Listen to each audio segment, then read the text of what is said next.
Alright, we are back for another Fusion tutorial, and this time we're going to focus on mirror and how that is going to improve your drawing when you're making parts for your job or for a hobby.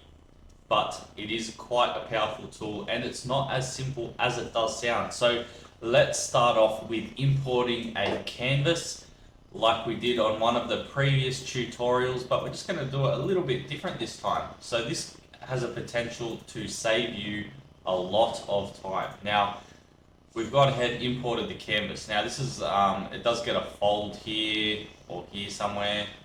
This was an actual customer job I did the other day. So let's scale this to the right size. So we go into canvases, find the actual canvas image, click calibrate, and now I know that from this point here to this point here is 200 millimeters. Alrighty, so now we've got it imported. Now what we want to do is we want to create a sketch, and we want to use this fit point spline tool. Now what we want to do is click on that.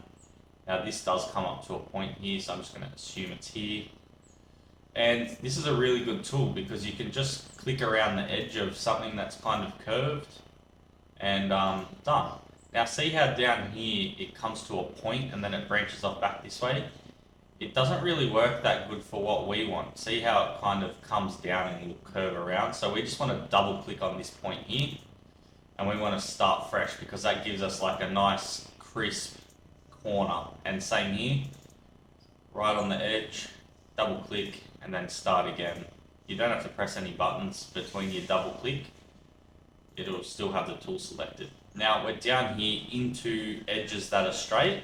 So we do want to go ahead and use our line tool. So let's just press L on the keyboard, or you can also click it up here. So press L. Now we just want to click through. It just has to be rough because remember this is a grinder cut sample. Now see here I've kind of gone a bit short. Now all you have to do is grab this and just pull it down until you're happy with that and that. Alright, so now we've got another corner, another rounded area here, so we are going to use the fit spline tool again, and we are just going to go around maybe a little bit more. And then another straight area, straight again. Now see how that's kind of like that, I kind of want that to be like that. Yeah, that'll do. Now remember, this is grinder cut, so the drawing itself's not perfect. So you kind of just have to do and get everything as square as you can. And more than likely, providing that the holes are in the right spot, you will find that it will function fine. Now, another thing, you see how that's not really that perfectly round? You can grab these and tweak these as well to make it a bit more perfect. Alright, now that's it pretty much done. Now what I want to do is I'm going to use the line tool and let's just bring this down through the center, just like that. So we've created basically a half of this object now. It doesn't look that straight because I mean the drawing's not that straight anyway, but it will still work. So what we want to do now is flange this area and let's turn it into 3mm steel.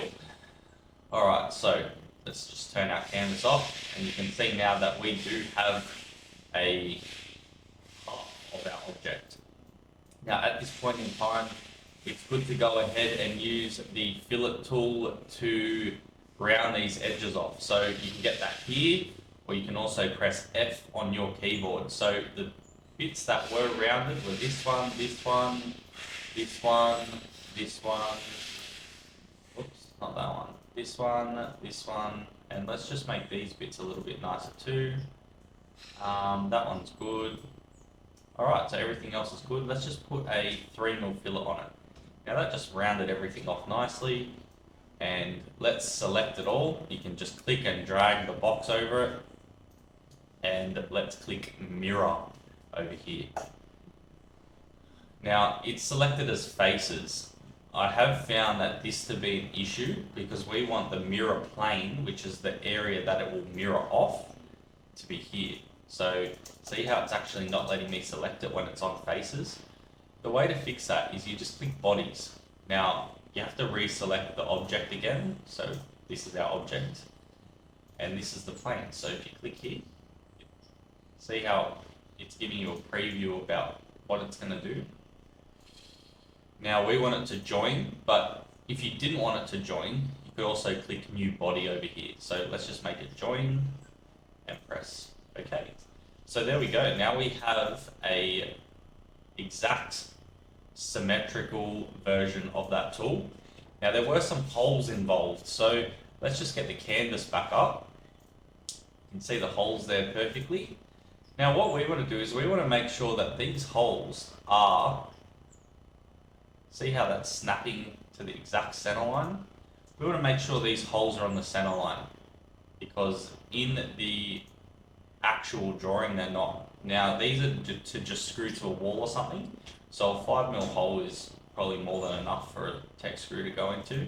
Now you'll see that this one is offset because, as I've said, this was a very handmade, crude example, so there are going to be millimeter differences, but we're all about precision, so that's all good. Now the customer said he didn't want this hole, so let's just leave that hole out. And what we want to do is we want to press E for extrude. You can also find extrude here in create. I honestly had to go looking for that because I never go. Once you learn the keyboard shortcuts, so much faster.